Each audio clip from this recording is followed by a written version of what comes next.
J'ai commencé avec un élève de maître Noquet, donc j'avais 13 ans. Et puis quand j'ai obtenu mon deuxième dan, c'était dans les années 80, eh bien, j'ai rencontré Christian Tissier. Et là, je me suis dirigé plutôt dans son école. Et depuis, j'ai jamais quitté, quoi. Donc essentiellement, c'est ça. J'ai suivi cette mouvance-là, quoi. Parce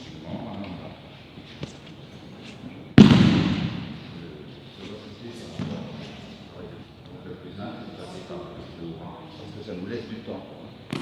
Ça nous laisse du temps de nous placer.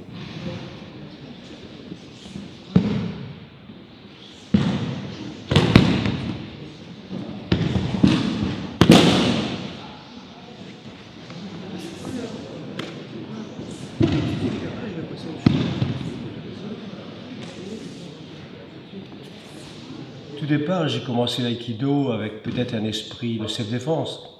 Puis j'ai vite constaté que derrière l'aïkido, il y avait bien autre chose. Il y avait autant de mental que de physique, et aussi beaucoup de relationnel. On n'est pas dans une discipline d'opposition, on travaille avec quelqu'un, et là, on trouve vraiment beaucoup d'échanges, beaucoup d'harmonie.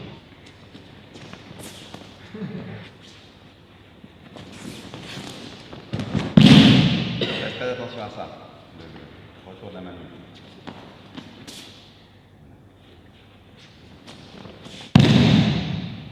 Changez de partenaire.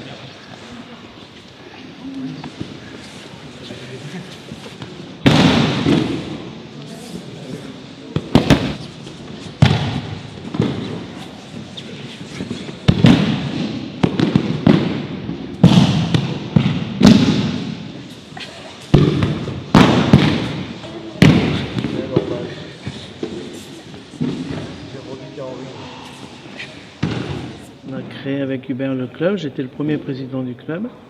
Et puis les élèves sont arrivés, et donc le club s'est devenu autonome avec des nouveaux présidents, avec mon Benoît qui est président du club.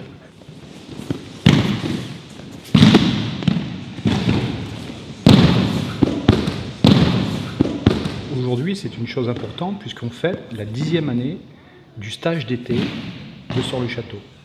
Ce stage a été initialement mis en place par Hubert Boucniou, notre professeur, qui a décidé avec le président de Maubeuge de créer un stage à vocation internationale avec Arnaud Valls, qui est notre maître de stage, qui nous apporte toutes ses connaissances, qui renouvelle notre passion de l'aïkido en permanence.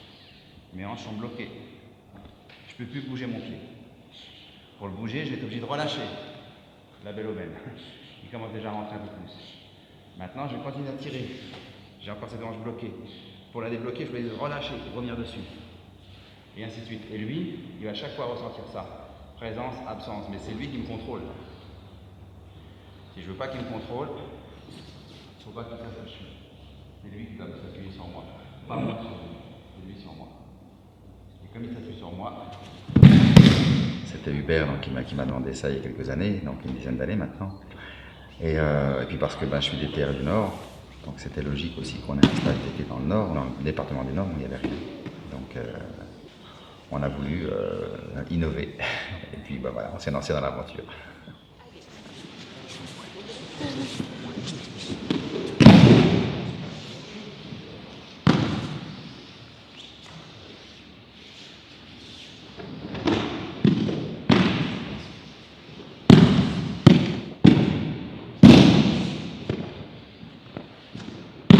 Les gens sont de plus en plus fidèles au stage, on rencontre souvent les mêmes personnes.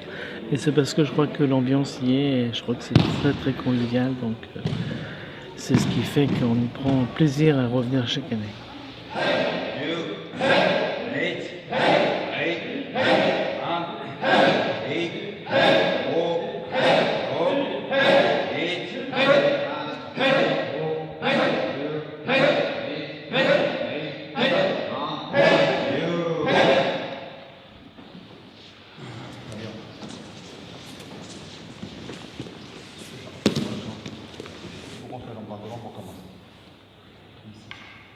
J'ouvre l'attaque Shomen.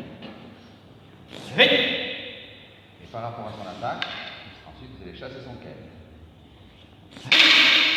Et remonte. Ensuite, redescendre sur lui. Ça marche? Vous chassez en remontant et vous descendez sur lui. C'est clair? Allez-y. C'est un stage de fin d'année, hein, c'est estival, donc c'est une espèce de bilan de ce qu'on a pu voir dans la saison. C'est un moment où on peut se prendre le temps de travailler plus en détail certaines formes techniques. On peut voir comment de nouvelles formes peuvent être enseignées, peuvent être perçues par le public, et si elles sont véritablement utiles à la progression des élèves. Et donc les stages d'été sont des moments où on se donne le temps, quoi. C'est ça surtout. On a moins de temps pendant l'année. Et puis l'ambiance est différente. On passe des week-ends, après on retourne au travail. Là, on est en vacances. Donc c'est totalement différent dans l'approche. Mais évidemment que cette fin-là n'est pas intéressante. Cette fin-là, on est enseigner ça. Mais l'enchaînement pour champ de bataille, c'est pas.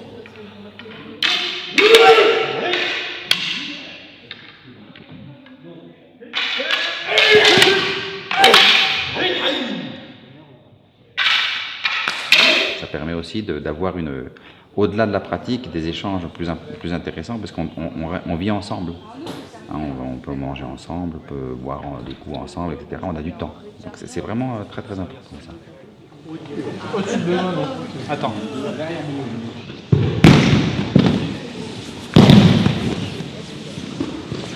Je suis convaincu qu'on ne peut pas pratiquer l'aïkido toute sa vie si on ne l'enseigne pas.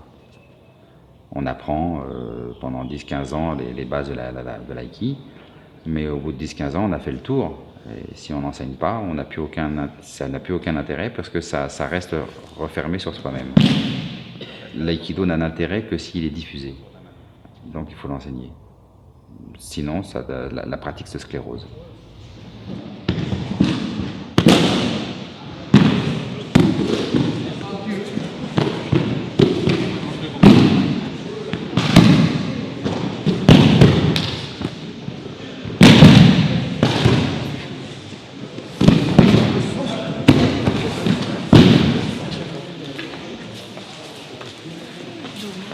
C'est le plaisir.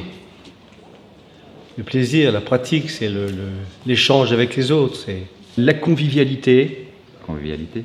C'est la convivialité, c'est tout ça l'aïkido en fait.